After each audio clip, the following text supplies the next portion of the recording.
예, 여러분 반갑습니다. 예, 일주일 잘 보내셨습니까? 네. 예,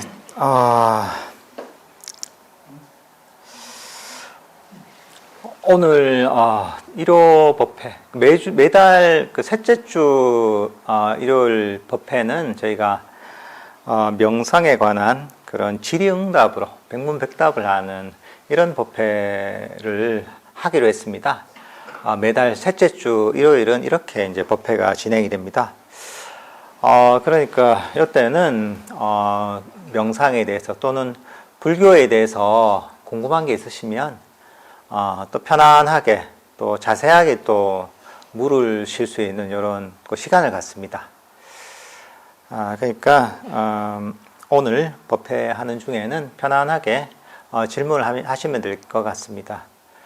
법회에 참여하시면 직접 질문하시고 또 온라인으로 유튜브를 통해 참여하시는 분들은 채팅창에다가 이런 명상에 관한 불교에 관한 질문들을 해주시면 그러면 제가 그 내용을 가지고 답변을 드리도록 하겠습니다. 우리가 명상을 할 때 보면 이 질문을 하는 게 사실 굉장히 중요합니다. 우리가 명상에 대해서 배우고 그 다음에 각자 이제 실천을 하면서 명상을 익히지만 혼자서 하다 보면 이게 자기 자신을 또는 자기 자신의 수행을 객관적으로 보기가 참 힘이 듭니다. 나는 잘하고 있다고 생각하는데 사실은 뭔가 놓치고 있는 부분들이 있거나 때로는 잘못된 방향으로 잘못된 방법으로 하는 경우도 있습니다. 이게 불교 명상이라는 것이 눈으로 보이는 게 아니고 결국은 마음에서 일어나는 눈에 보이지 않는 것이기 때문에 사실 그런 것 같습니다. 눈에 보이지 않으니까 잘 모르는 거죠. 스스로 착각을 하거나 하기가 쉽습니다. 근데 만약에 이제 내가 뭔가 궁금한 점이 있을 때 또 뭐 배우는 스승에게 질문을 하거나 이렇게 되면 거기에 대해서 이제 그 상태를 스스로 좀 파악을 할 수 있게 됩니다. 내가 잘 하고 있구나, 잘못 하고 있구나 이런 것들을 파악을 해서 우리가 시행착오를 많이 줄일 수가 있습니다. 혼자서 어떤 문제를 해결하려고 하면 시간이 굉장히 많이 걸리는 경우가 있습니다. 우리의 사고라는 것 자체가 거의 그 틀이 있거든요. 쳇바퀴 돌듯이 계속 돌아갑니다. 같은 사고 패턴이랄까 같은 생각을 반복하게 됩니다. 그러니까 스스로는 그런 문제를 발견하기도 힘들고 명상의 어떤 장애에서 벗어나기를 참 힘듭니다. 근데 밖에서 뭐 질문을 해서 한마디만 듣거나 이러면 금방 내가 이 명상이 이게 잘못됐던 것 또는 부족했던 것들을 인식을 하고 바로 내가 이 바른 명상의 방향을 찾을 수가 있습니다. 그러니까 사실은 부처님께서도 질문하는 것을 되게 중요시 하셨습니다. 법에 대해서 궁금한 게 있으면 질문을 하고 거기에 대해서 또는 법담을 나누면서 이 바른 길을 찾아가는 것을 굉장히 중요하게 생각하셨습니다. 여러분들도 혼자서 참만 하지 마시고 마음속에 조금이라도 걸리는 게 있으면 질문을 통해서 이렇게 그런 문제들을 해소해 나가면 좋을 것 같습니다. 사실 이제 불교 명상이라는 것이 제일 중요한 것이 정확하게 하는 게 제일 중요합니다. 이 정확한 방향을 찾아서 정확하게 하는 게 제일 중요합니다. 아무리 세상에 뛰어난 머리가 좋고 집중력이 좋고 아주 비상한 사람이라도 아무리 자기가 애써도 불교 명상의 바른 길 그대로 실천하지 않으면 부처님께서 얘기하신 그런 깨달음에 이룰 수 없고 괴로움의 완전한 소멸에 이룰 수가 없습니다. 그건 개인의 능력하고 별개입니다, 이게. 그럼 제일 중요한 건 뭐냐 하면 바른 법을 알아서 정확하게 길을 실천하는 거죠, 이게. 그러려면 끊임없이 이제 내가 잘 하고 있는가, 내가 바른 부처님의 그 명상의 가르침에 부합하게 하고 있는가, 이런 것들을 스스로도 탐구해보고, 또는 이런 기회 같은 그 명상에 대해서 물을 수 있는 그런 그 기회에 질문을 통해서 좀 더 이제 명확하게, 정확하게 법을 이해해서, 그래서 이제 정확하게 이해한 대로 실천하다 보면 그게 우리 수행을 가장 빠르게 발전시키는 이런 길입니다. 그러니까 이 좋은 기회이기 때문에 편안하게 질문을 하시면 됩니다. 야, 이런 질문을 해서 하면 이게 좀 너무 수준 낮은 질문이지 않을까 하지만 세상에 그런 건 없습니다. 제일 중요한 건 질문을 통해서 바른 길을 찾고 있다면 그거는 정말 좋은 질문입니다. 또 본인의 질문이 본인이 겪고 있는 문제들, 또 다른 사람들이 동시에 겪고 있는 문제들이 많거든요. 그러니까 본인이 질문하면서 본인의 문제도 해소하지만 또 이게 딴 사람들한테도 또 도움을 줄 수 있는 또 그런 질문이 될 수가 있습니다. 제가 질문했습니다. 저는 자원입니다. 예. 스님 뵙고 오랫동안 명상을 배우고 또 일요일 법회 생각을 하면서 사실 저는 명상을 하기 전과 후를 비교해 보면 까닭 모를 여러 가지 어떤 괴로움 이런 것들이 굉장히 많이 없어지고 매일매일 좀 편안하고 행복하다는 생각을 굉장히 많이 갖고 있습니다. 그리고 예전에 법문을 하실 때 나는 누구인가라는 것을 점검을 해보면 자기가 하루 종일 어떤 생각을 하고 어떻게 행동하는지를 살펴보면 된다라는 말씀을 듣고 제가 제 자신을 한번 돌아보면 아침에 일어나서 저녁에 잘 때까지 하루의 어떤 루틴을 보면 거의 제가 선언 생각을 하고 부처님 말씀을 올리고 또 생각을 하고 또 명상을 하고 이러는 것 같아요. 그래서 사마타는 위파사나를 증장시키고 위파사나가 사마타를 증장시킨다는 그 말씀도 최근에 와서 정말 굉장히 마음에 와닿는데 그래서 요즘 드는 제가 생각은 제가 이 여러 가지 이제 부시하고 또 봉사하고 이렇게 복을 짓는 선업 이런 것들을 하면서 공부의 길을 제대로 바르게 가고 있는가 그런 생각도 참 많이 들고 또 제가 일상에서 일어나는 여러 가지 생각들이 이런 것들은 다 나의 생각일 뿐이고 원인지어서 결과일 뿐이고 무상한 것이고 내가 아니구나라고 반조해보고 또 넘어가고 하면서 굉장히 많이 일상 자체가 굉장히 많이 편안해짐을 느끼거든요. 근데 요즘은 그러면 깨달음이라는 건 뭔가? 라는 질문이 마음속에서 계속 올라와요. 예전에 저는 깨달음이라고 생각하면 누군가 법을 구하고 깨달음을 구한다고 하면 특별히 무엇인가를 아는 것이라고 생각했거든요. 근데 그 특별히 무엇인가를 알기만 하고 일상의 생활이 화를 잘 내거나 집착하거나 이런 걸 보면 이게 이원화되어서 저런 건 올바른 깨달음이 아니야 라고 생각을 하고 그래서 궁극적으로 안다는 그 깨달음 이런 거에 대해서 깊이 있게 연구하거나 관심을 크게 가지진 않았던 것 같아요. 그래서 근데 제가 요즘은 그 마음이 편안해지고 일상이 거의 명상과 반조로 이루어지면서 그럼 올바른 깨달음은 어떤 것인가? 이렇게 하다 보면 그냥 법답게 사는 것인가? 이렇게 하다 보면 깨달음이라는 게 생기는 건가? 이제 이런 의문이 좀 많이 들어요. 그러니까 이제 이 깨달음이라고 할 때 우리가 사실 좀 근본으로 돌아가면 좀 더 그 내용을 좀 더 접근할 수가 있습니다. 사실 깨달음이라는 경지라는 게 보통 사람들이 이해할 수 있는 정신적 영역이 아니죠, 그죠?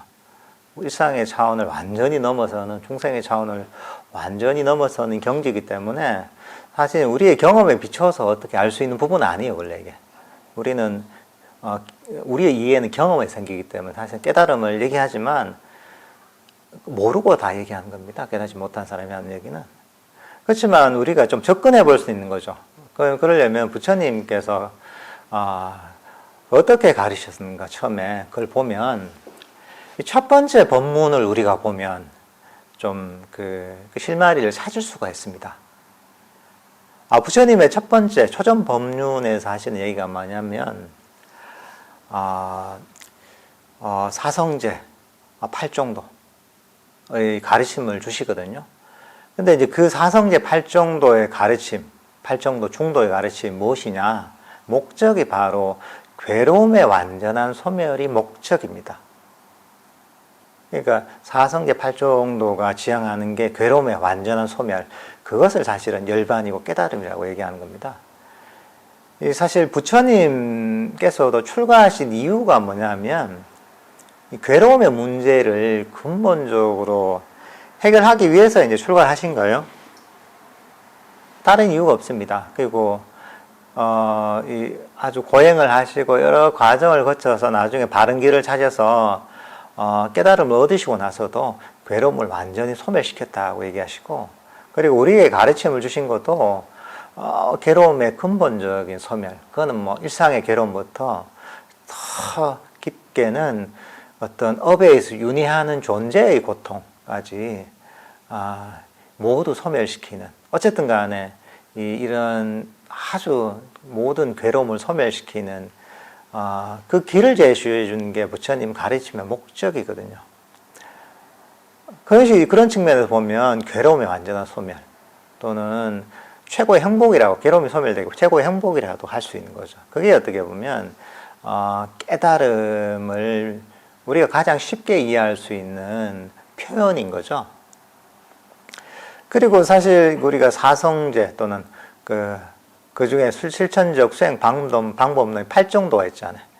개정회가 있죠. 8정도를 세 가지로 나누면 개정회인데, 아까 이게 우리가 이제 일상에서 또는 뭐 이런 보살님 같으면 저를 위해 봉사하기도 하고 여러 가지 선업을 짓기도 하고, 그게 어떻게 보면 개의 측면이기도 하고 또는 선업을 쌓는 측면이기도 하고, 이게 또 바탕이 되죠, 수행에.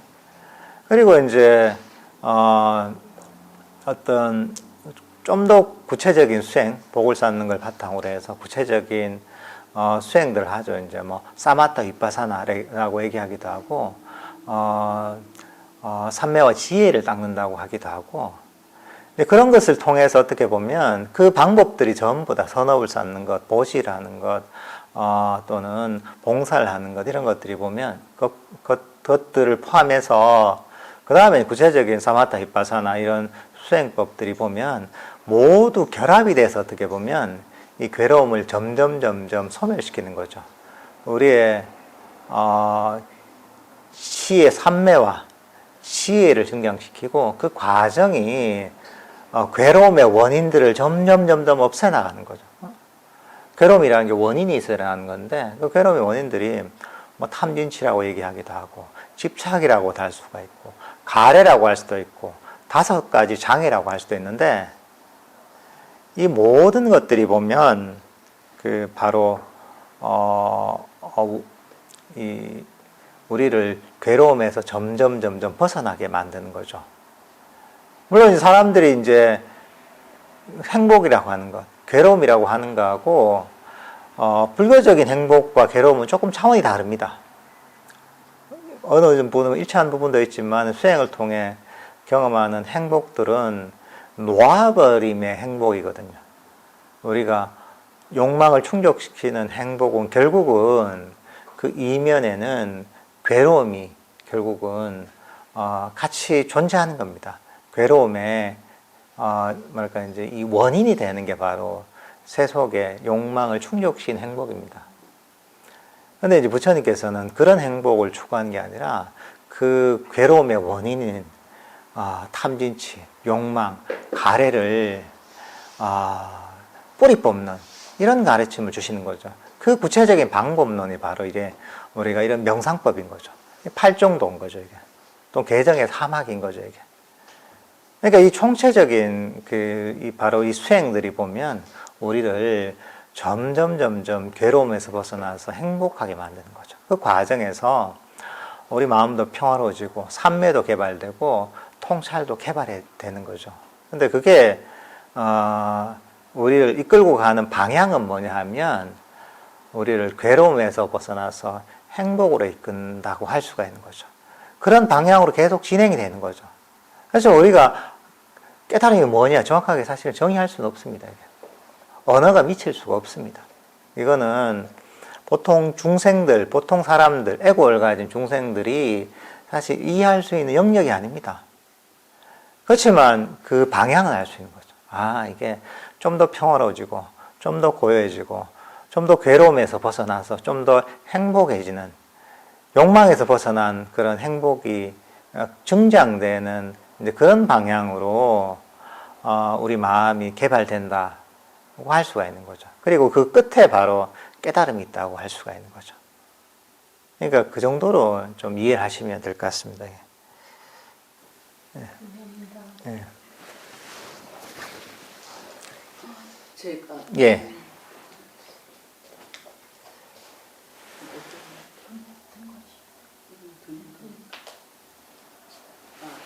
제가 요즘 그 명상하면서 약간 그 궁금했던 부분인데, 예.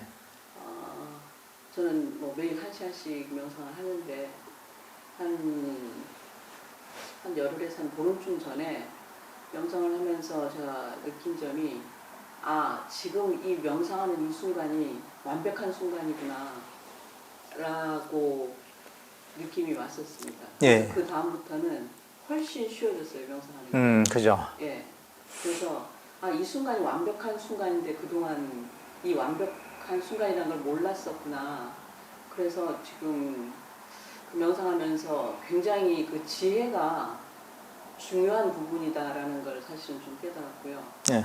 그 다음에 그 명상할 때 스님도 여러 번 계속 강조를 하셨지만, 그러니까 너무 세게 쥐면 긴장을 하고 너무 풀어지면 이제 해트문침이 가고, 그래서 그 관심을 두면, 그러니까 관심만 두라는 그 말씀이 생각이 나서, 그래, 호흡에 관심을 두는데 관심을 두는 방법 중에 하나가 약간의 호기심을 가지고, 예.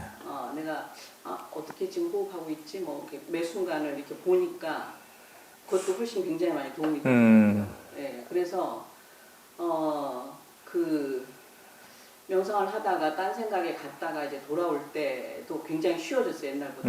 예, 그 망상하는 시간도 굉장히 짧아졌고, 그 다음에 돌아올 때도 굉장히 수월케 돌아오고, 그 수월케 돌아온 건 한 달쯤 전부터, 옛날에는 약간 돌아오려면 뭔가 조금 용을 쓴 것 같기도 하고, 그럼 약간 진심이 난 것 같기도 하고, 왜냐면 내가 그게 망상을 했다는 그 생각 때문에. 그런데 어느 순간 그게 굉장히 수월하게 그냥 화도 안 나고, 뭐 그럴 수도 있지 하는 마음으로 이제 돌아온 부분이 있어서 옛날보다는 굉장히 수월한 느낌이 드는데, 그 집중하는 시간은 길어지지가 않는 것 같습니다. 그러니까 수월하고 뭐 이런 부분이 있는데, 그렇다 해가지고 내가 이렇게 그 명상을 하다가 딴 생각에 갔다가 돌아오는 시간이 뭐 옛날이나 지금이나 그렇게 집중이 길어진 것 같지는 않아서, 제가 어떤 부분을 놓쳐서 이 집중이, 그러니까 마음이 더 고요하지 않은 부분 때문에 그러는 건지, 그런 게 궁금합니다. 예. 뭐가 좀 네.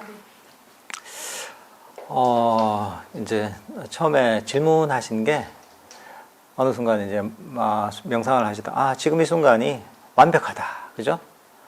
이런 생각이 툭 들면서, 그러면서 이 마음이 아주 편안해지고, 그죠? 명상이 쉬워진다고 하시잖아요. 근데 이제 그 전에 그럼 보통 어떻게 했냐고 생각해 보면 그렇지 않다는 거잖아요. 그럼 뭐냐면 지금 이 순간이 완벽하지 않고 뭐가 조금 부족한 게 있고, 그죠? 이런 약간 이제 기본 그런 이제 그 생각을 깔고 있는 거잖아요, 이게. 그러니까 우리 그 기본 그 교리를 딱 살펴보면 됩니다. 이 고진멸도가 있잖아요, 사성제가. 사실 이게 이 교리라는 것도 아주 구체적인 실천 방법론이거든요. 사람들이 잘못 알면 교리는 뭐 교리는 교리고 수행은 수행이고 명상은 명상이고 다르다 이렇게 보통 여기는데 그렇지 않습니다. 그러니까 이게 교리 사성제 중에 괴로움의 원인이 집성제잖아요, 그죠? 두 번째 집성제고, 집성제라고 하는 것은 괴로움의 원인은 바로 가래다. 이게 바로 집성제의 내용이죠. 괴로움의 원인이, 괴로움이 일어난다는 것은 결국은 명상으로 명상이 안 된다는 거거든요. 명상의 과정이 괴로움을 소멸시키는 과정이니까 괴로움의 원인들을 없애는 거거든요. 가래를 없애는 거거든요. 근데 내가 명상을 하는데 뭔가 좀 더 부족한 게 있다고 이런 건 갈증이 있다는 거죠. 완벽에 대한 갈증. 지금 이 상태보다 더 잘 되는 데 대한 갈증이 있단 말이죠. 내가 가래와 욕심을 일으키고 있는 상태인 거죠. 그게 아주 크진 않지만 기본적으로 그 관점이, 그런 관점이 깔려 있는 거죠. 왜냐하면 이게 우리가 습관입니다. 이게 완벽을 바라는. 그러니까 우리가 제일 못하는 게 뭐냐면 현재의 순간에 만족하면서 머무는 걸 중생이 제일 못합니다. 그러니까 이제 여기서 이제 장애를 버렸잖아요. 내가 더 완벽해야 된다. 지금 이대로 충분하고 완벽하니까 그런 생각이 드는 순간 가래가, 뭔가 더 원하는 가래와 욕망이 사라지는 거죠. 장애가 사라진 거죠. 우리가 명상이 안 되는 이유는 내가 애를 덜 써서 그런 게 아닙니다. 노력을 덜 해서 그런 게 아닙니다. 이게 명상에 장애가 있기 때문에 명상이 안 되는 겁니다. 근데 지금 이대로 완벽해 이런 마음이 드는 순간 장애가 사라지잖아요. 원함과 갈증이 사라졌잖아요. 욕망이 사라졌잖아요. 그러니까 당연히 마음이 편안하고 고요하고 이렇게 되는 거죠. 그러니까 이제 우리가 그 수학 문제를 풀 때 제대로 된 공식을 문제를 푸는데 적용한 거죠. 그러니까 문제가 풀리는 거죠. 우리가 어떤 수학 문제를 풀 때 내가 애쓰는 거와 관계없거든, 문제가 풀리는 거는. 아무리 열심히 집중을 해서 엄청 내가 뭔가 시간을 들여서 하더라도 엉뚱한 공식을 적용시켜서 열심히 풀으면 문제가 안 풀리잖아요. 근데 내가 문제를 보고 편안하게 그냥 그 문제에 맞는 공식을 적용하면 쉽게 풀린단 말이죠. 애쓰는 거 관계없어. 그거 딱 그런 거죠, 이게. 그러니까 장애를 정확하게 없앤 거죠, 이게. 그러니까 당연히 마음이 평안해지는 거죠. 평화로워지고 문제가 해결되는 거죠, 이게. 그러니까 자기 마음에 잘 봐야 되는 거예요. 내가 어떤 장애를 일으키고 있는가, 명상에. 탐진치로 얘기하기도 하고 5가지 장애로 얘기하잖아요. 어떤 장애를 일으켜, 이걸 잘 봐야 되는 거죠. 근데 장애를 제일 크게 보면 2가지로 다 분류하면 돼도, 내가 뭔가 원하고 있거나, 안 그러면 내가 불만족이나 뭔가 싫어하는 게 있거나, 이게 장애예요. 감각적 욕망과 악이. 이게 어차피 이 동전의 양면과 같은 건데, 같은 내용이에요, 어떻게 보면. 어쨌든 원하는 게 있거나, 불만족이나 싫어하는 게 있으면, 그럼 그게 장애예요. 감각적 욕망과 악이. 또는 탐진치 중에 탐심과 진심이에요, 이게. 근데 아까 얘기했던 완벽하다고 딱 느끼기 전에는, 완벽하길 원하는 마음이 있단 말이죠. 그죠? 그죠? 근데 이제 지금 여기서 이제 장애를 원하는 마음을 버렸잖아요. 그러니까 당연히 장애가 사라지니까 명상이 잘 되죠. 그리고 명상할 때 의지를 가지고 보통 하잖아요. 아까 그냥 관심만 가진다고 하셨잖아요. 명상을 할 때. 호흡 명상하면 관심만 가진다 했는데 애를 쓰지 않고. 그 이유가 뭐냐면 자세하게 알려고 하잖아요. 그럼 욕심이 더 가게. 잘 알아야지 하는 욕심, 원함이 있잖아요. 그죠? 그 원함의 그 이면엔 뭐가 있냐면, 지금 내가 이 수행에 명상하는 이 정도 지금 호흡을 알아차리는 이거는 별로 만족스럽지 않은 거예요. 더 잘 알아차리고 싶은 욕심이 있는 거예요, 이게. 불만족이 있는 거죠, 이게. 불만족이 있으니까 또 욕심이 생기는 거죠. 그러니까 이게 의지를 활용하면 항상 미세한 형태의 장애, 원함과 불만족, 탐심과 진심이 생기는 거예요, 이게. 그러니까 편안하게 관심만 가지면 그렇게 원하는 건 아니거든요. 원하는 정도까지 뻗쳐나가지 않거든요.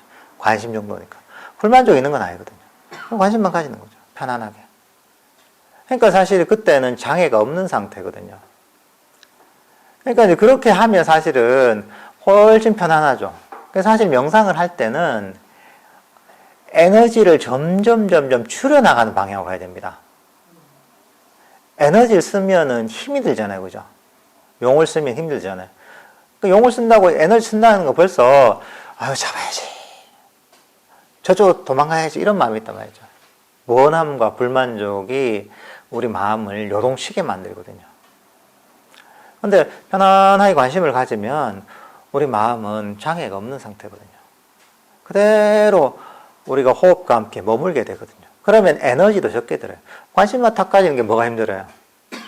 우리가 뭐 창밖의 풍경을 보는 거하고 비슷하죠. 창밖의 풍경을 뚫어져라 하고 막 내가 이제 디테일한 게 자세하게 보려고 하잖아요.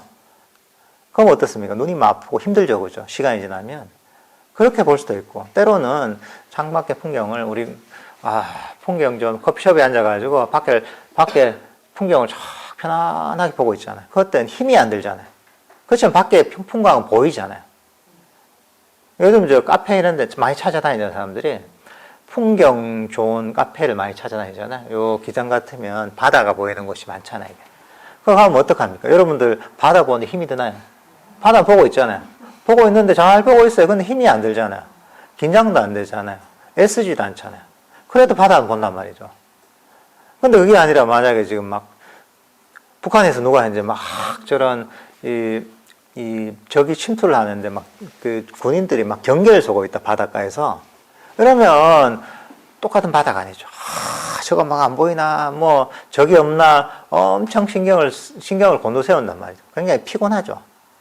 그러니까 우리가 호흡을 할 때 막 적을 하듯이 하는 게 아니에요. 그러면 피곤해지는 거죠. 그러면 잡으려고 하는 것이고.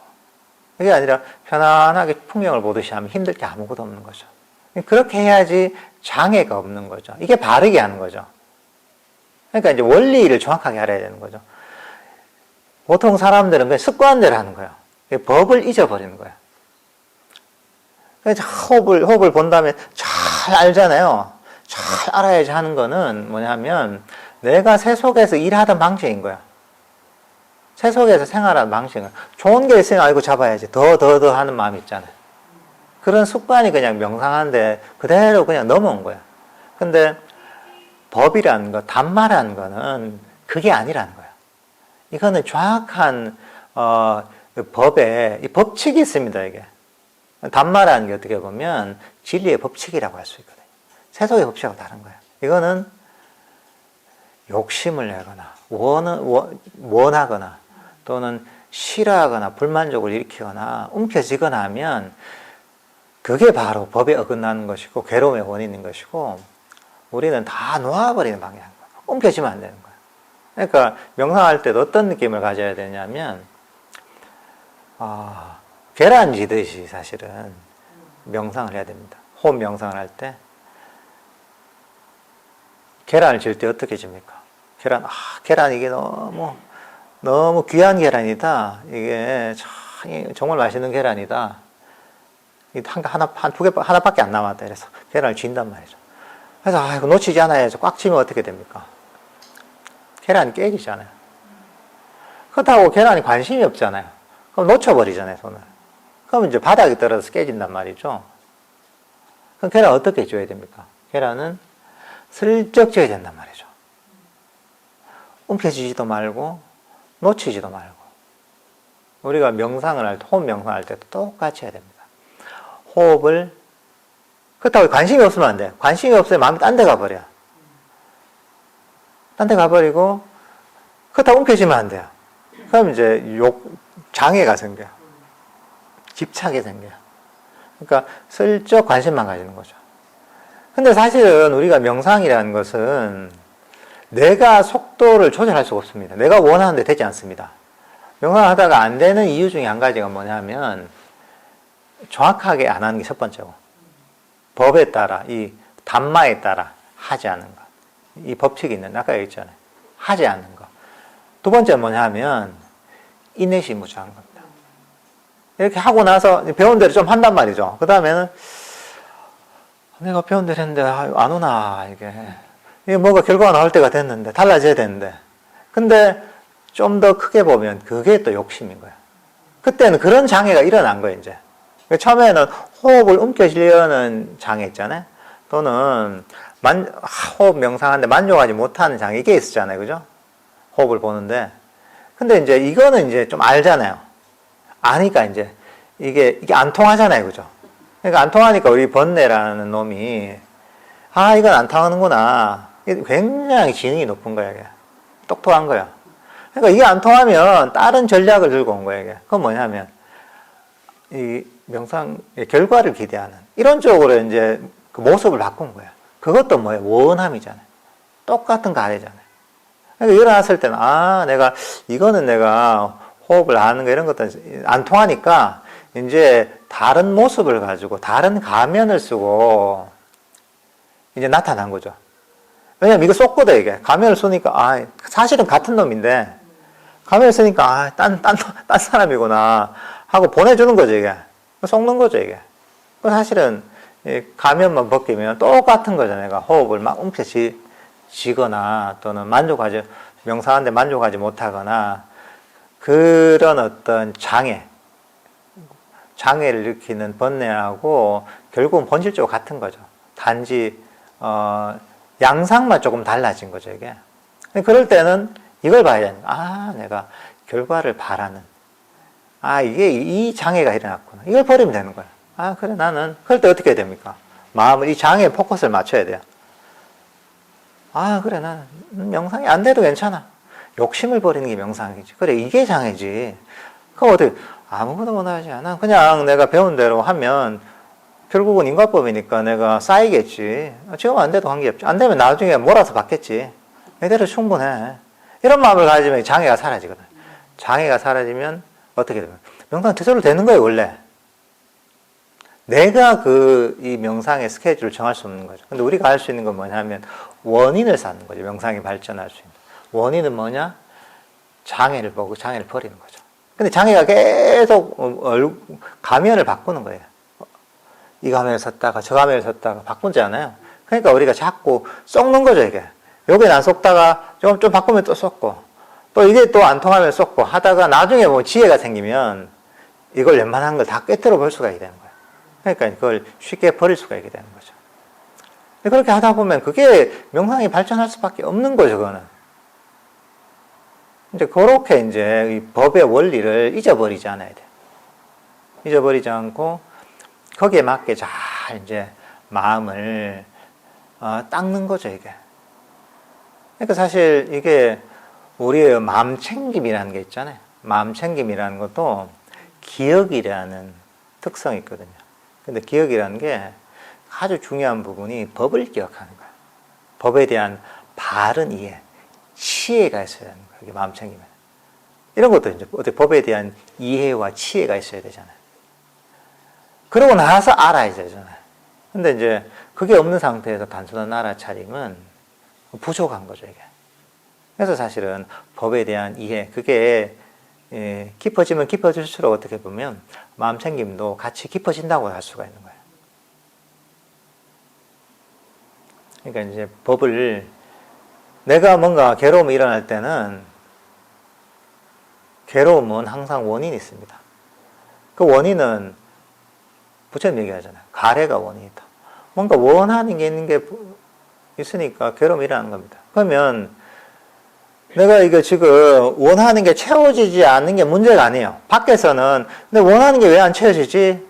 이걸 어떻게 채워지지? 이런 관점으로 접근하잖아요. 근데 불교에는 완전히 달라요.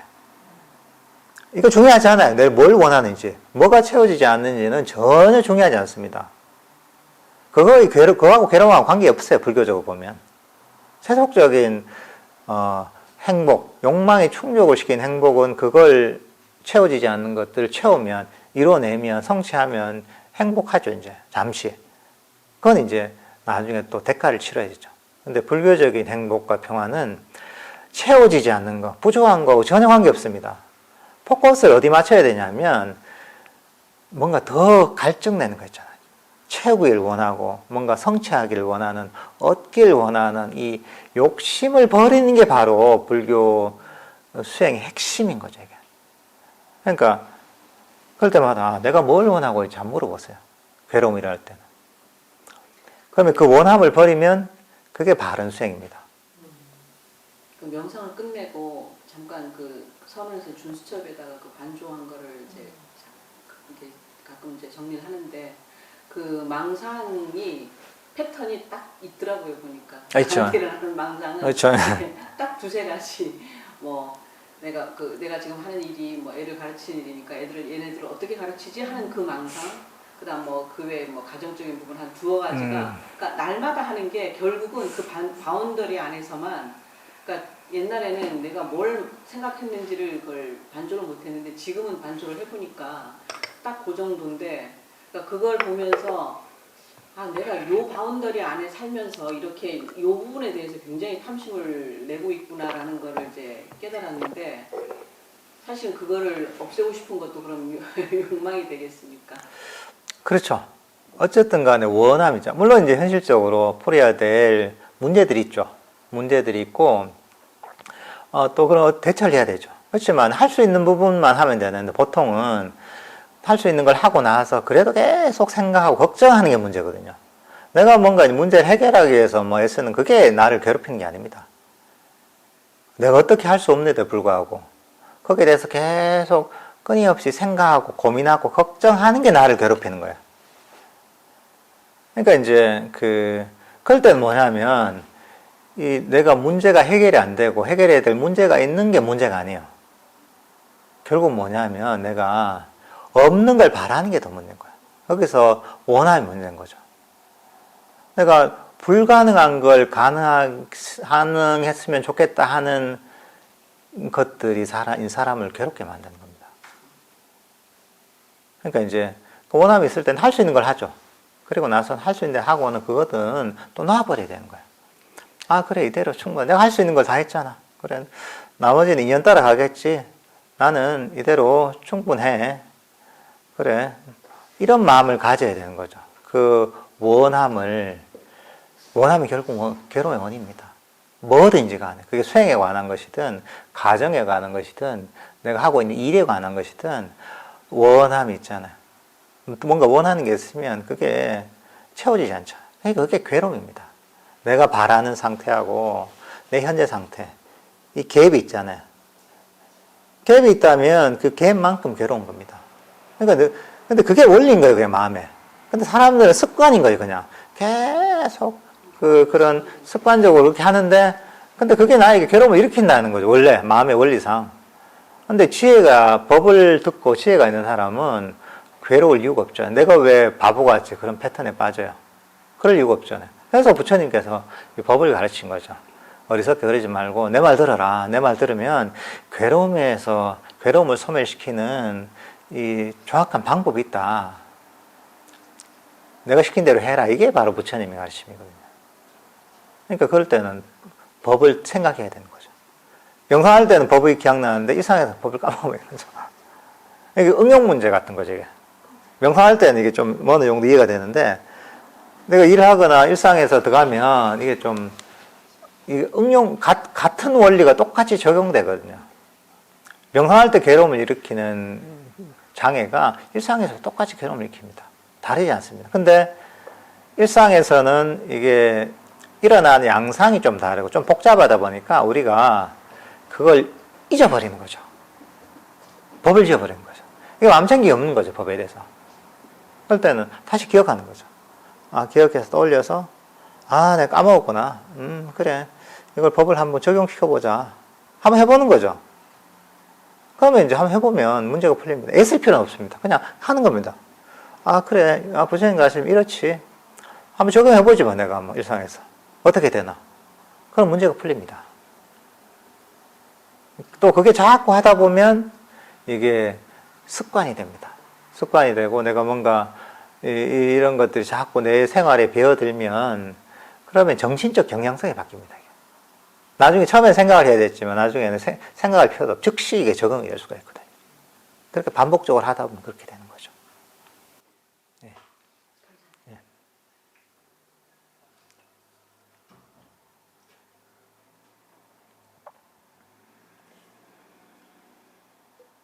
매일 명상호흡을 하고 있는데요. 제가 명상호흡이 잘 되고 있는지 어떻게 확인할 수 있습니까? 하고 있다 하는 걸로 잘하고 있는 겁니다, 일단 매일매일 하고 있는 게 잘하고, 일단 기본적으로 그렇게 생각하시면 됩니다. 우리가 30분 뭐 명상을 하거나 1시간 명상을 하거나 매일매일 하고 있는 것 자체가 계속 발전하고 있는 겁니다. 하는 것만 해도 일단은 충분히 잘 하고 있는 겁니다. 그러니까 이제 매일매일 일단 하는 것을 기준으로 삼아야 돼요. 그리고 이 호흡 명상을 할 때 우리가 이제 가르친 방법이 있단 말이죠. 일단 기본적으로는 편안하게 해야 됩니다. 긴장을 풀고 편안한 자세로 편안한 마음으로 해야 됩니다. 아까 제가 질문하셨지만 편안한 마음으로 그걸 호흡을 움켜쥐려고 하지 말고, 그리고 이제 그냥 관심을 가지는 정도로 호흡을 알아야 되는 거죠. 그렇게 하면 됩니다, 이제. 근데 만약에 이제 그럴 수 있죠. 나는 편안하게 안 되고 긴장을 풀려고 해도 긴장이 안 풀린다. 그래도 괜찮습니다. 그냥 이제 그렇더라도 그래 이대로 그래 충분해 이런 마음을 가지고 가면 됩니다. 제일 중요한 게 처음에는 긴장을 풀고 자기가 명상하고 있는데 만족하는 게 제일 중요한 겁니다. 만족하는 그런 습관을 들여야 됩니다. 사실 만족하면 장애가 사라집니다. 우리가 장애를 없애는, 명상의 장애를 없애는 여러 가지 방법이 있지만 그 중에서도 가장 강력하고 효과적인 방법이 바로 만족감을 개발하는 겁니다. 내가 자선을 하고서 30분만 해도 내가 부처님께서 깨달음에 이르신 이런 그런 이 고귀한 수행을, 명상을 하고 있는데 얼마나 기쁜 일이고 행운인가, 이런 마음을 가지고 하잖아요. 그런 마음이 이 순간에 머물고 거기서 즐거움이 생깁니다. 그러니까 특히 처음부터 그런 마음을 많이 개발해야 됩니다. 30분 했는데 내가 30분밖에 못해서 수행하는데, 명상하는데 내가 긴장도 안 풀리고 번뇌도 안 일어나고 나는 왜 이럴까 이러잖아요. 이러면 스스로 명상의 장애를 엄청 일으키고 있는 겁니다. 지금 자기 자신의 명상에 대한 불만족과 뭔가 더 바라는 욕심과 이런 걸 일으킨단 말이죠. 근데 사실은 그게 바로 명상 안 되게 만드는 거예요. 내 능력의 문제, 아까도 얘기했지만 이 불교 수행은 그런 법칙이 있습니다. 그 사람이 뛰어나고 안 뛰어나고 이런 거 별 관계가 없습니다. 이 명상의 과정은 장애를 버리는 겁니다. 감각적 욕망, 악이나 하태원침, 들뜸후회 같은 장애를 버리는 겁니다.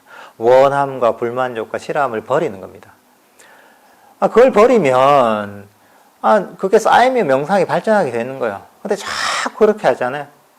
그러면 명상에 장애를 일으키니까 명상을 하는데 괴로움이 일어나고 잘 안 되는 거예요.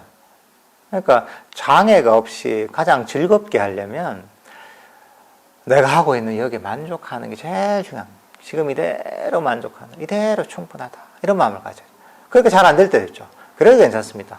거기도 만족하는 거죠. 우리가 어떤 운동을 배울 때 만약에 내 테니스를 배운다 하잖아요. 테니스 정말 선수처럼 멋지게 잘 치고 싶다. 그래서 이제 테니스 학원에 등록을 해서 테니스를 배운단 말이죠. 배우는데 서브를 배운다 이러면 서브 넣는 연습을 하죠. 그죠? 때로는 이게 배운 대로 될 때도 있지만 때로는 엉뚱하게 공이 갈 때도 있습니다. 그죠? 근데 엉뚱하게 공이 간다고 그 연습이 아닌 게 아니잖아요. 때로는 연습해서 제대로 배운 대로 되기도 하고 때로는 안 될 때가 더 많고, 그렇지만 안 되는 것도 결국은 연습이에요. 그 연습이 테니스 실력 향상에 도움이 되는 거예요. 그러니까 배운 대로 하지만 안 돼도 관계없는 거예요. 안 돼도 내가 이게 다 연습인 거예요. 바른 수행의 발전을 이끌어내는, 안 돼도 괜찮은 거야. 좋은 연습을 했다 이러면 되는 거예요. 그러니까 우리는 명상을 하는데 아주 이 긍정적인 마음을 자꾸 개발해야 됩니다. 실제로 이건 굉장히 가치 있는 것이기 때문에 그 가치를 잘 알아야 됩니다. 그러니까 이런 마음을 하다 보면 명상이 즐거워지고 쉬워지고, 그러니까 즐겁고 쉬우니까 하고 싶어져요. 그러면 마음이 딴 데로 도망을 안 갑니다. 그러니까 이런 마음 자세가 제일 중요한 겁니다. 그러니까 내가 명상을 할 때 뭔가 자꾸 문제를 찾으면 그게 좀 잘못된 거예요.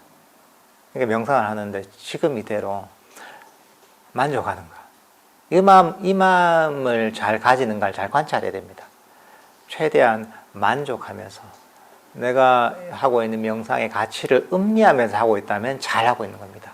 근데 자꾸 명상의 문제를 찾고 더 잘 되길 바라고 불만족을 가지고 이러면 그건 잘못하고 있는 겁니다. 이게 이제 명상에 하는 태도가 잘못된 거죠. 그러니까 현상적으로 나타나는 거 별로 중요하지 않습니다. 결과는 원인이 쌓이면 결과가 나타나게 돼 있는 겁니다. 그 원인 중에 제일 좋은 게 뭐냐, 장애를 없애는 만족하는 거. 지금 이대로. 내가 조금 부족하더라도 이대로 충분하다는 거. 이대로 나는 좋은 업을 지었고 좋은 연습을 했다고 여기는 거. 이런 마음을 가지고 하신다면 아주 잘하고 계신 겁니다.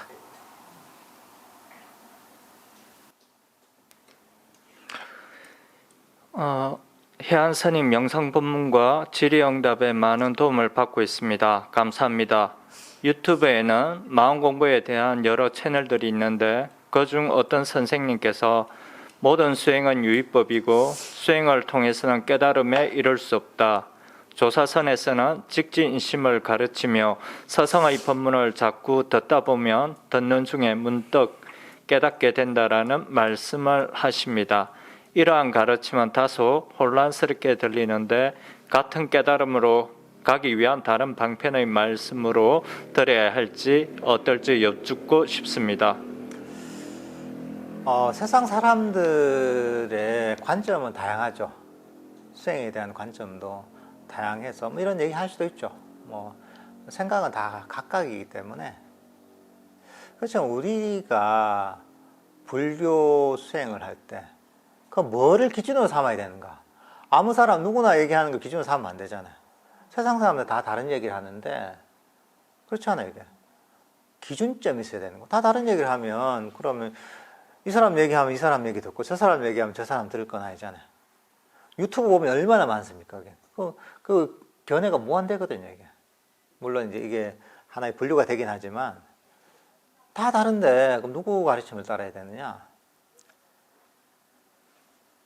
불교 수행을 한다 하면 누구 가르침을 따라야 되겠어요?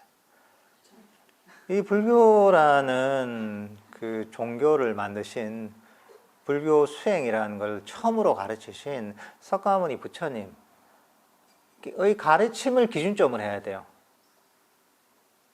근데 부처님께서 수행법을 가르치셨어요. 그걸 안 해요. 정확한 가르침이 있어요. 이건 역사적으로 증명된 가르침이 있어요. 석가모니 부처님이란 분이. 근데 이걸 안 하고 이걸 하라고 가르치셨는데 멋대로 안 한다는 게 말이 돼요, 이게. 말이 안 되는 얘기죠. 그건 불교가 아니죠, 그거는. 그걸 주장하는 사람의 종교죠, 그거는. 불교가 아니라 다른 게 들어가야 되는 거죠.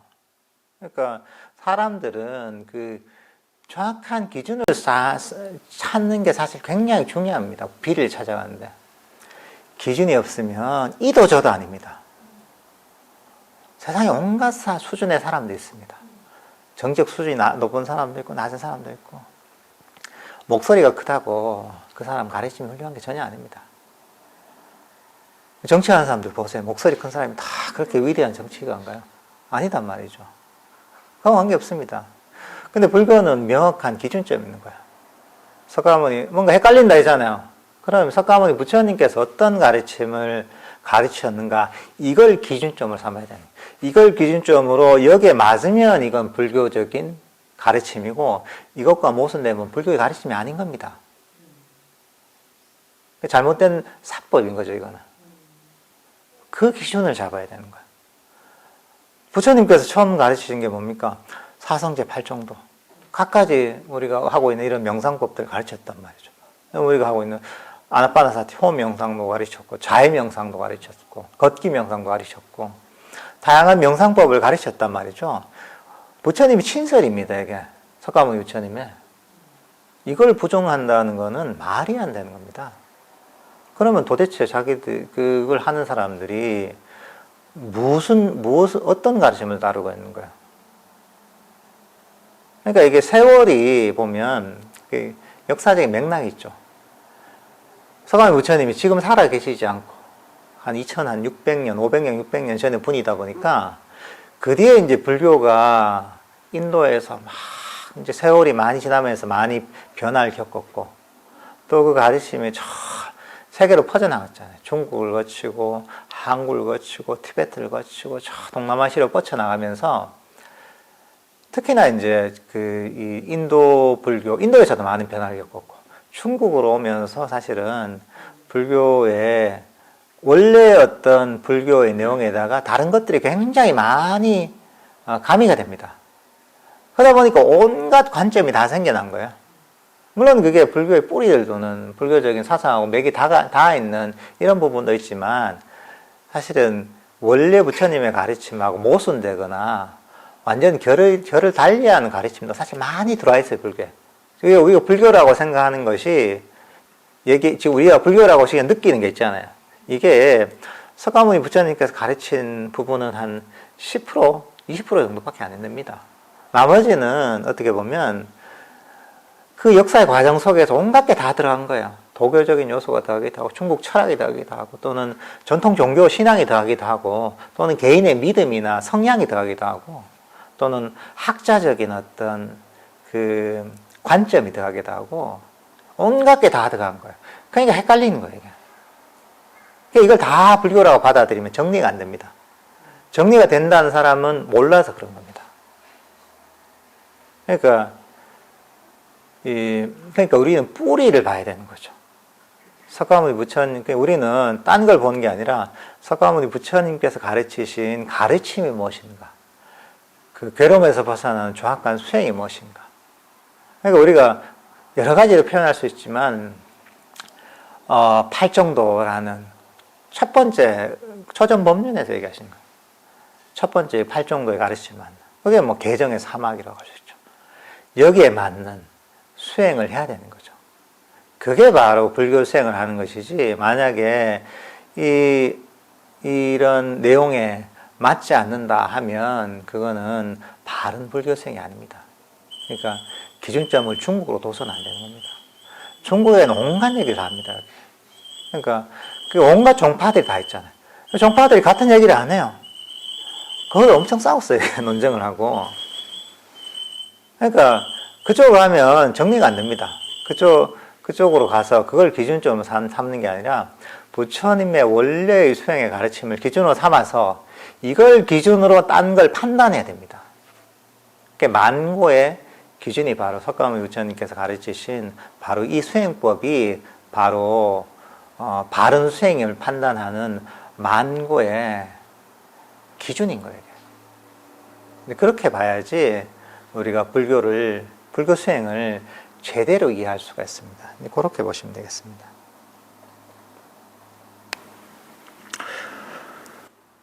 어떤 조건과 만나면 항상 제 마음이 반항하는 패턴이 있습니다. 그것이 제 업식이라 여겨지는데 알아차림이 강해지면 제 업식의 반응이 줄어들게 되나요? 아님 반응의 업식이 일어나되 마음을 되돌릴 줄 아는 능력이 강해지나요? 실제로 그렇게 되죠. 본인의 부처님께서 가르치시는 가르침도 있잖아요. 그 장애를 보고 장애를 버리는 이런 가르침인데 불교 수행에 어떻게 보면 그런 우리의 정신적 패턴을 바꾼다고 할 수가 있습니다. 우리는 그냥 기본적으로는 중생은 그렇습니다. 욕망의 대상을 끊임없이 쫓아가는 겁니다. 그게 이제 중생의 그냥 마음의 기본 패턴입니다. 근데 이 불교 수행을 통해서 이 욕심을 버리고 성냄을 버리고 어리석음을 버리면서 그러면서 삼매와 지혜를 개발합니다. 삼매와 지혜를 개발하면 어떻게 되느냐? 마음이 강력해지고 깨어납니다. 마음 챙김이 강해지고 밝아집니다. 그 자체로 보면 어떻게 보면 우리가 정신적 체력이 강해진다고 할 수 있어요. 우리가 아주 몸이 건강하고 체력이 강해지면 다른 병균이더라도 별 반응을 일으키지 못합니다. 조금만 몸에 문제가 있어도 금방 낫습니다. 체력이 좋으니까. 근데 그런 측면이 있어요, 하나, 명상하면. 또 한 가지 뭐냐면, 이거는 우리 마음을 밝게 만들고 깨어나게 만들고 이거 있는 그대로 보게 만드는 거예요. 그러니까 캄캄한 방에 불을 펴는 것 같은 거예요. 옛날에 나에게 법을 이해한다면, 법을 이해하고 생각을 한다면, 옛날에는 내가 이거 뭔가 나의 안 좋은 패턴이 있는데, 이걸 잘 보이지도 않고 일단, 컴컴하니까 확실하게 안 보여. 그러니까 제대로 이걸 못 버리는 것도 있고, 또는 힘도 없어요, 이게, 버릴 만한. 근데 이제 명상을 하면 마음이 불을 밝힌 것 같기 때문에, 이게 뭐가 보물인지, 뭐가 쓰레기인지, 뭐가 필요한 물건인지, 뭐가 쓸데없는 것인지를 알게 되는 거예요. 그러니까 쓸데없는 걸 버릴 수 있는 거예요. 쓰레기를 버릴 수가 있는 거예요. 그리고 마음에 힘이 있습니다. 마음에 힘이 있기 때문에 버리면 쉽게 버릴 수가 있어요. 그것만. 근데 보통 그 힘이 없으면 잘 보이지도 않고 버리려고 해도 안 버려져요. 버리려고 하고 애쓰는 마음만 생기지 안 버려져요. 일단 제대로 안 보이고 정적 에너지 약하기 때문에. 근데 명상을 하면 확실하게 보고 쉽게 아무 그런 그 남김 없이 찌꺼기 없이 버릴 수가 있습니다.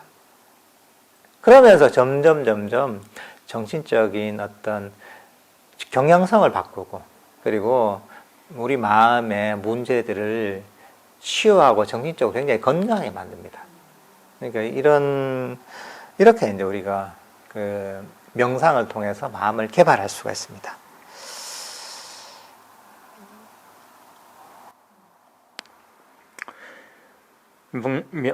명상과 선정의 단계에 관한 이해는 의식의 영역에서 이루어지지만 실제적으로 그 일이 일어나는 장소는 무의식의 영역이라 생각합니다.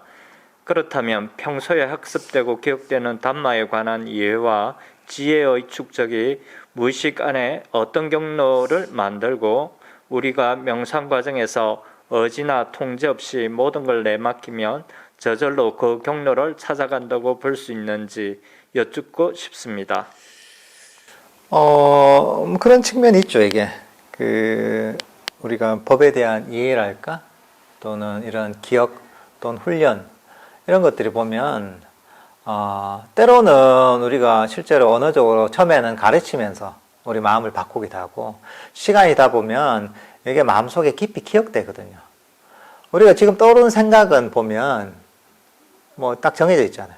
그렇지만 어떨 때는 온갖 생각이 다 떠올 때가 있잖아요. 야, 내가 이런 게 있었어, 마음속에. 이게 기억나네. 아주 어린 시절 기억. 뭐, 내가 4살, 5살짜리 기억이 날 때도 있잖아요. 어쨌든 간에 무의식이 있다는 거거든요. 마찬가지로 우리 법에 대한 기억도 그런 게 남아있죠. 남아있고, 그 가르침이 사실은 계속 쌓이는 게 있죠. 계속 우리가 바른 수행을 통해 이렇게 수행을 하고 또 법에 대한 이해를 넓히고 또 체험을 통해 이제 지혜를 축적하다 보면 그러다 보면 이제 내가 정신적인 경향성이 바뀝니다. 그리고 사실 정신적 경향성이 바뀌기 때문에 마음 쓰는 방향이 달라져요. 그래서 하나의 흐름이 형성되잖아요. 그러면 흐름이 형성되면 쭉 놔두면 저절로 그 방향으로 나가는 거예요. 이게. 그래서 내 마음속에 어떤 법에 대한 기억, 마음 챙김이 강하다는 건 법에 대한 기억이 확고하다는 거거든요. 이제 그 법에 대한 기억이 마음 챙김이 강할 때는 확실하게 방향을 잡아주죠. 우리가 그렇잖아요. 이게 뭐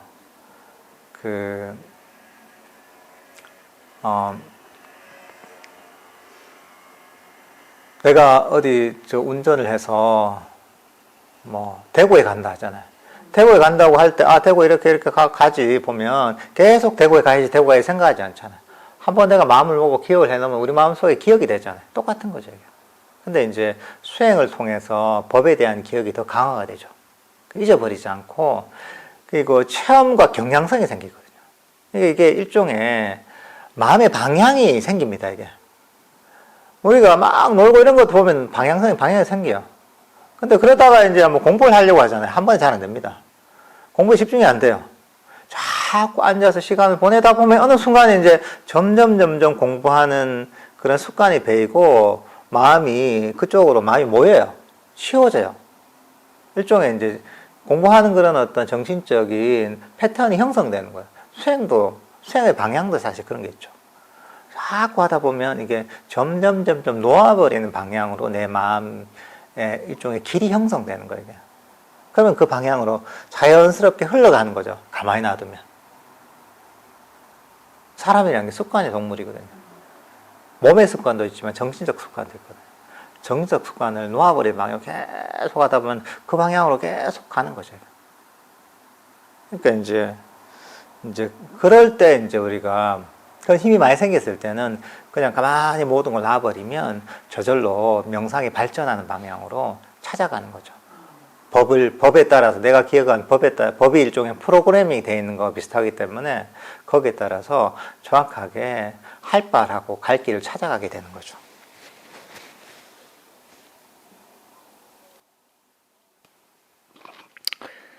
어머니께서 수면 장애로 고생하시는데 자의 명상을 가르쳐 드리고 싶습니다. 간단한 수행법 부탁드립니다.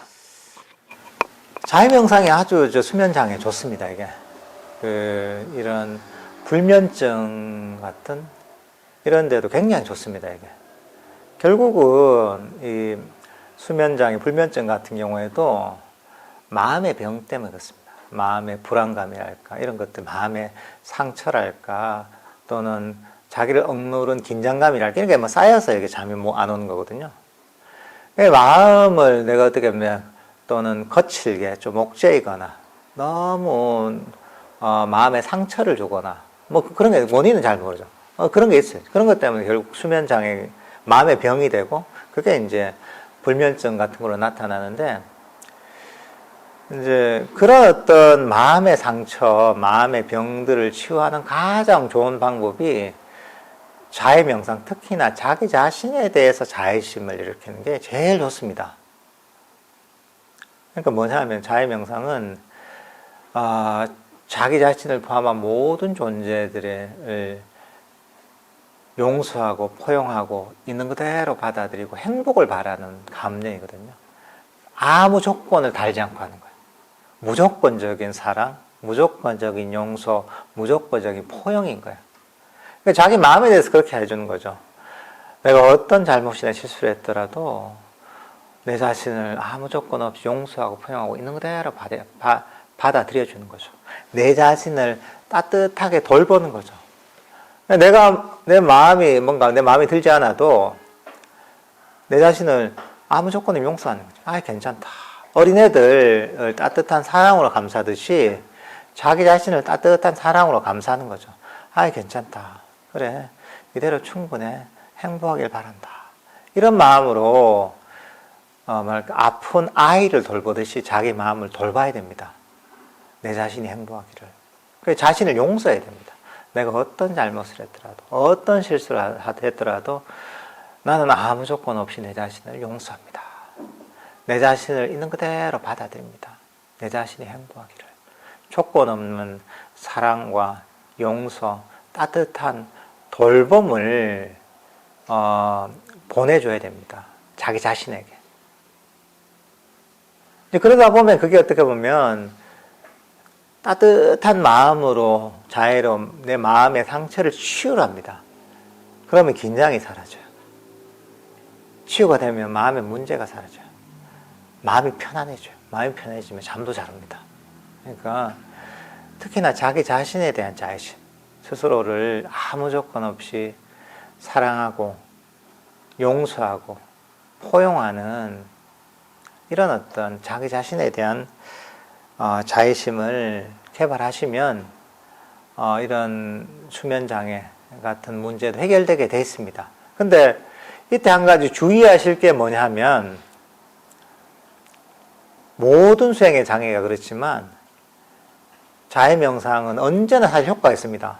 효과가 있는데 효과가 없는 경우가 많거든요. 그 이유가 뭐냐면 욕심 때문에 그렇습니다.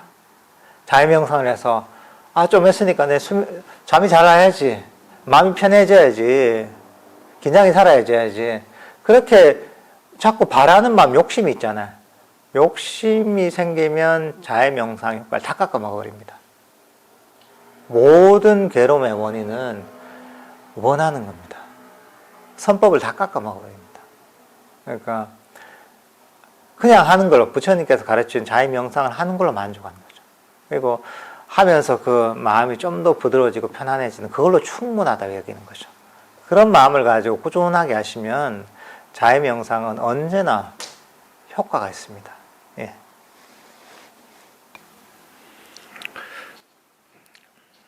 내 자신도 사랑하지 못하는데 타인을 위한 자애의 마음을 가질 수 있는 그릇이 될 수 있을까? 자꾸 제 자신에 대한 의심이 듭니다. 억지로라도 자의 명상을 습관화시키고 자신을 훈련시켜야 할까요? 사실 자해명상할 때 남들에 대한 자해는 두 번째입니다. 제일 중요한 게 자기 자신에 대한 자애심을 개발하는 게 제일 중요합니다. 그리고 자기 자신을 사랑하지 못할 수 있죠. 그러니까 하는 거죠. 자기 자신을 따뜻하게 대하고 용서하고 사랑하면 말라 해요. 수행할 필요가 없지. 본내가 없는데 왜 해요, 수행을? 할 필요가 없죠, 그 사람은. 그러니까 이게 이런 그 스스로에 대한 자애심이 일어나지 않고, 그러니까 장애가 일어나니까 해야 되는 거죠. 그렇지 않아요? 그러니까 이거는 일종의 마음을 치유하는 방식입니다. 스스로를 용서하지 못하고 사랑하지 못한다는 것은 마음에 병이 있다는 겁니다. 안 좋은 습관이 있어요, 이게. 안 좋은 습관은 바꾸면 됩니다, 이게. 세상에 못 바꾸는 없습니다. 몸에 안 좋은 습관에서 바꾸잖아요. 자세가 안 좋아서 허리가 아프다. 자세 교정을 하잖아요, 그죠? 넌 담배를 피워서 내가 폐 건강에 안 좋다. 그 습관 때문에 담배를 끊잖아요, 그죠? 안 좋은 습관들을 고치잖아요. 훈련을 통해, 노력을 통해. 똑같습니다. 이것도 정신적으로 안 좋은 습관인 거죠. 자기 자신을 사랑하지 못하는 것, 자기 자신에게 너무 엄격하게 대하는 것, 자기 자신을 또는 너무 미워하는 것, 때로는 용서하지 못하는 것, 자기 자신을 너무 푸시하는 것, 자기 자신을 채찍질하는 것, 이런 것들이 전부 스스로에 대한 악입니다. 명상의 장애고 괴로움의 원인입니다. 그건 도움될 게 하나도 없는 거예요. 그러니까 이런 경우에는 의도적으로 개발해야 됩니다. 그럼 마음이 안일할 수도 있죠. 안일한 이유는 뭐냐면 안 좋은 습관이 오래 배어서 그런 거예요. 원래 그런 게 아니라 우리가 안 좋은 자세도 계속 하다 보면 습관이 되잖아요. 그냥 앉기만 하면 그 자세로 앉잖아요, 이게. 똑같은 거예요, 이게. 정신적으로 안 좋은 습관이 배어있기 때문에 이제 그렇게 하는 거죠, 그냥. 그 자연적 습관에 의해서. 안 좋은 습관이라는 걸 인식하고, 부처님이 얘기하시잖아요. 부처님이 자기 자신을 미워하고 자기 자신을 사랑하지 말라고 한 적이 어디 있어요. 자해 명상은 자기 자신도 남도 조건 없이 사랑하고 조건 없이 용서하고 조건 없이 포용하는 이게 바로 자해의 마음이거든요. 부처님이 그 마음을 개발하라고 했어요. 그게 모든 장애를 없애고 우리에게 행복을 일으킨다고 하셨거든요. 나에게도 이익이 되고 남에게도 이익이 된다고 하셨거든요. 그 마음을 개발해야죠. 처음에 안 되잖아요. 그러면 말로라도 하세요. 정말 내 자신이 행복하기를 생각을 할 수 있잖아요. 내 자신을 아무 조건 없이 용서합니다. 생각을 할 수 있단 말이죠. 진심은 안 그래도. 생각이 잘 안 돼도 말은 할 수 있잖아요. 여러분들 사회생활 하면서 입에 발린 말 많이 하잖아요. 직장에서 머리를 잘랐는데 머리 예쁘게 자르셨네요. 하나도 안 어울려. 누가 동료가 옷을 비싸게 샀는데 너 백화점 가서 비싼 옷 샀는데 너무 촌티나 안 어울려. 그래도 어떻게 옷이 예쁘네요 하잖아요. 사회생활 잘 하시잖아요, 그죠? 남들한테 그러면 자기한테도 그러는 거죠. 마음 진심이 아니라 할 수 있죠. 말로라도 하는 거죠. 내 자신이 행복하기를. 나는 아무 조건 없이 내 자신을 용서하고 내 자신을 있는 그대로 받아들입니다. 안 돼도 말로는 할 수 있죠. 근데 재밌는 게 뭐냐면 말을 자꾸 하잖아요. 그럼 이게 생각으로 갑니다. 그리고 이게 결국은 말로 하다 보면 결국은 이게 마음으로 갑니다. 내 감정을 움직입니다. 보통 우리가 이 감정이 생각이 되고 생각이 말로 보통 나오는데 반대도 가능합니다. 처음에 이해가 안 돼도 말을 하잖아요. 말이 생각이 되고 생각이 또 내 감정이 됩니다. 내 마음으로 갑니다. 그러니까 말만 하는 것도 그 선법이에요, 이게. 그러니까 부족하다고 생각 안 하면 말만 해도 선법이에요, 이게. 좋은 말이잖아요. 자의 말이고. 그러니까 계속 그렇게 하다 보면 자꾸 하다 보면 이게 물이 듭니다. 좋은 얘기도 자꾸 듣다 보면 물이 들고 안 좋은 얘기도 자꾸 듣다 보면 물이 듭니다. 좋은 자에 물이 드는 겁니다. 그러면서 어느 순간에 마음이 탁 꽂힐 때가 있습니다. 야, 내가 정말 내 자신을 있는 그대로 받아들이고 용서하고 사랑해야지 하면서 확 꽂히면 그러면 내 마음의 문제들이 굉장히 많이 해결됩니다. 이것도 훈련을 통해 가능합니다. 그러니까 한 번에 하려고 하지 말고 아, 내가 안 좋은 습관이 배웠구나. 계속 연습을 해서 나는 좋은 습관을 들여야지 이렇게 생각하시면 됩니다. 처음에 수영을 배울 때 어떤 사람은 물에 잘 뜨는 사람 있죠. 그죠? 잘 떠서 처음 잘하는 사람, 어떤 사람 물에 안 뜨는 사람이 있어요.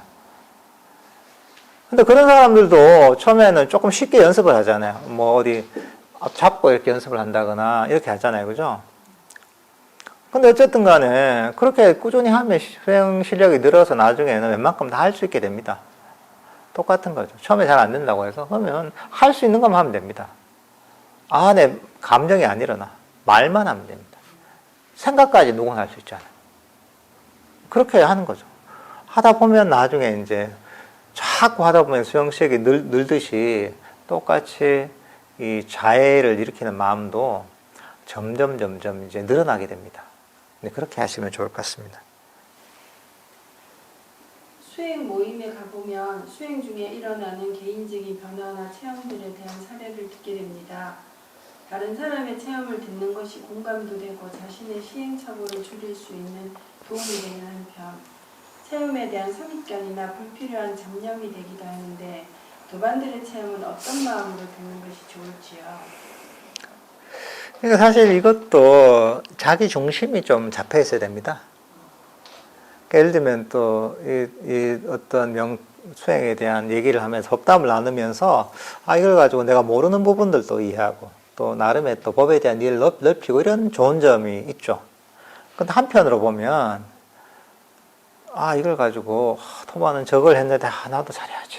나 왜 이럴까? 또 비교를 한다거나 또 비판을 한다거나 뭐 이렇게 이런 생각을 할 수 있단 말이죠. 그러니까 사실 그게 자기 중심이 잡혀야 됩니다. 자기 법에 대한 바른 이해를 바탕으로 해서 내가 필요한 부분을 잘 받아들여야 되는 거죠. 필요한 부분은 받아들이고 불필요한 생각은 없어야 되는 거죠.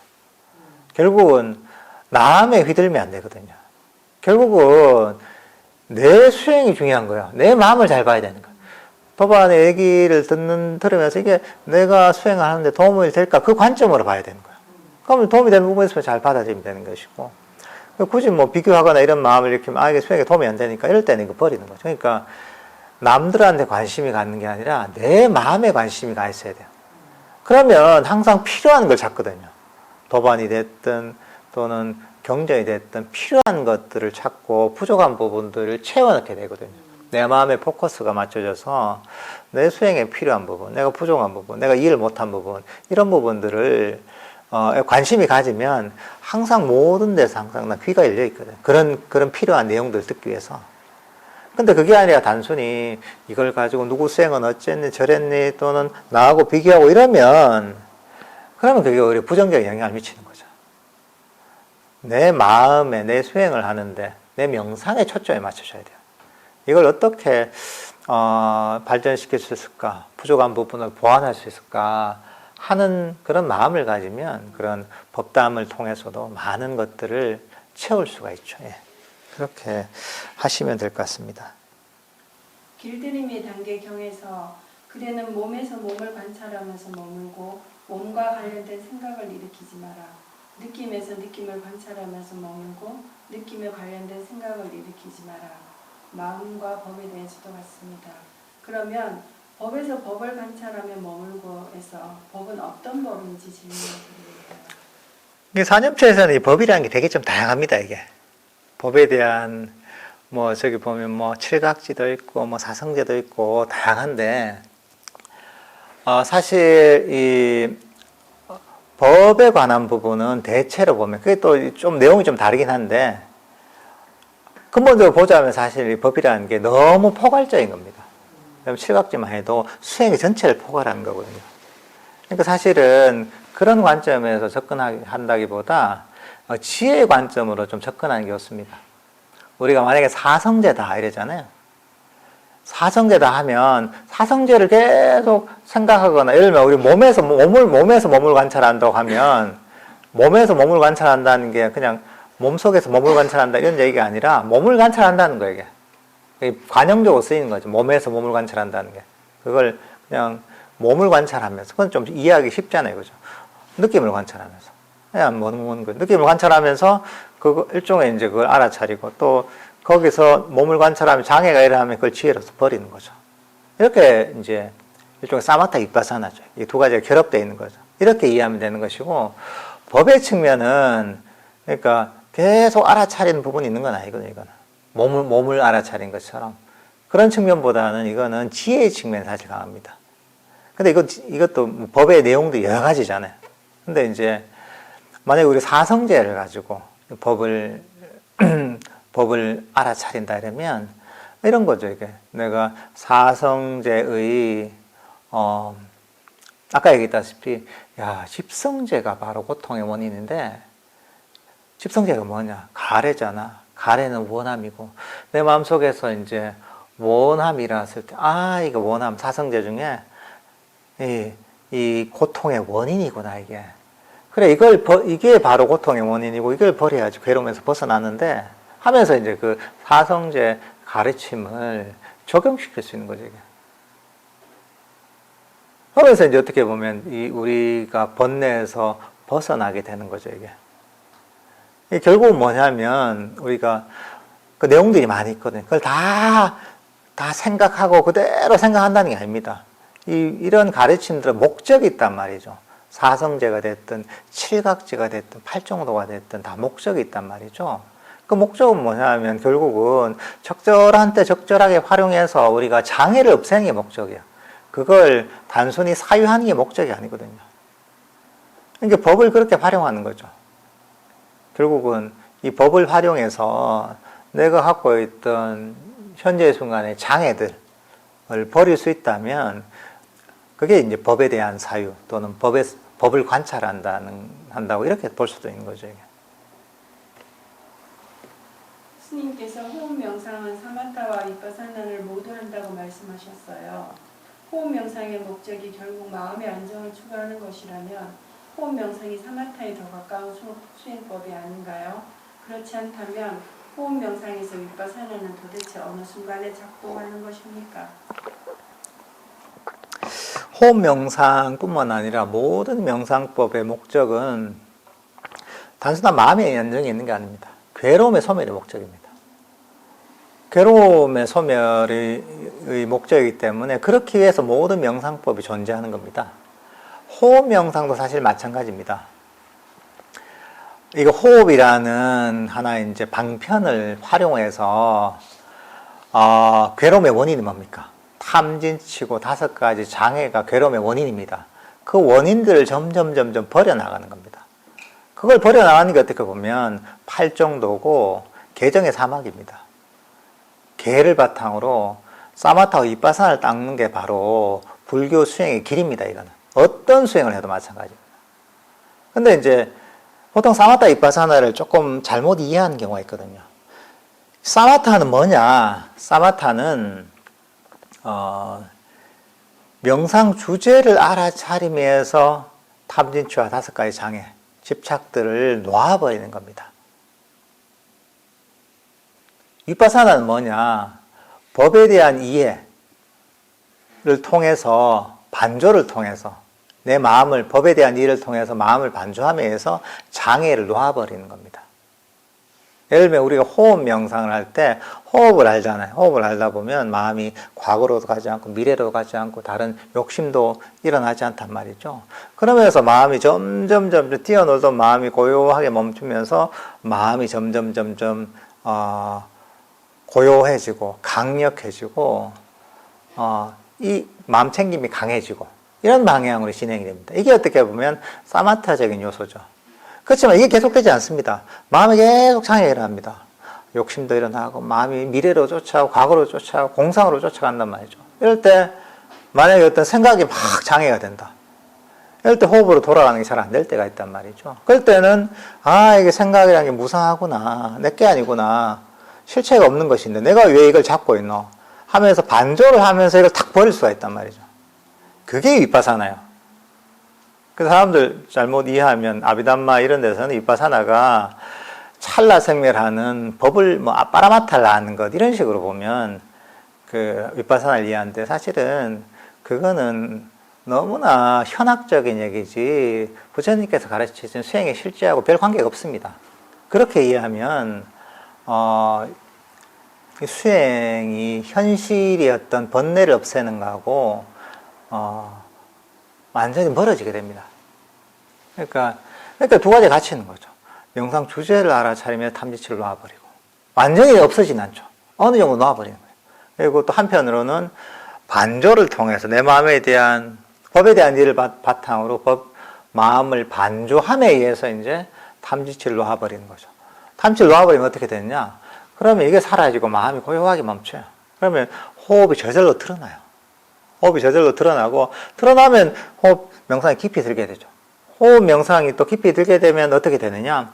마음이 멈추면서 호흡과 함께 멈추면서 마음이 깨어나고 강력해집니다. 마음이 멈추면서 정적 에너지가 강력해지면서 마음챙김이 강해집니다. 마음챙김이 강해진 상태에서 우리가 이 번뇌들을 보잖아요. 그러면 있는 그대로 이 밝은 마음으로 볼 수가 있습니다. 그러니까 이제 확실하게 보이고 쉽게 버릴 수가 있어요. 그게 이제 어떻게 윗바사나의 측면이죠. 그럼 또 이걸 또 버리면 또 이제 다시 이게 호흡 명상, 삼매가 깊어지는 겁니다. 그러니까 삼매가 지혜를 증량시키고 지혜가 삼매를 증량시키는 이런 과정이 지속됩니다. 근데 그 과정은 어떤 방향이냐? 명상의 장애가 탐지치가 점점 약해지는 과정입니다. 그러면서 점점 이게 탐지치가 약해지고 이런 과정인 거죠. 단순히 사마타 한 가지만 되는 게 아니고 윗바사나 한 가지만 되는 게 아닙니다. 사마타 윗바사나 정과 해가 같이 서로 상승작용을 일으키면서 계속 가는 겁니다. 그 바탕엔 또 개가 있죠. 이게 어떻게 보면 이 개정의 사막이 개발되는 그런 방향이고 여기에 어떻게 보면 팔정도가 다 들어있습니다. 그렇게 이해하면 될 것 같습니다. 예.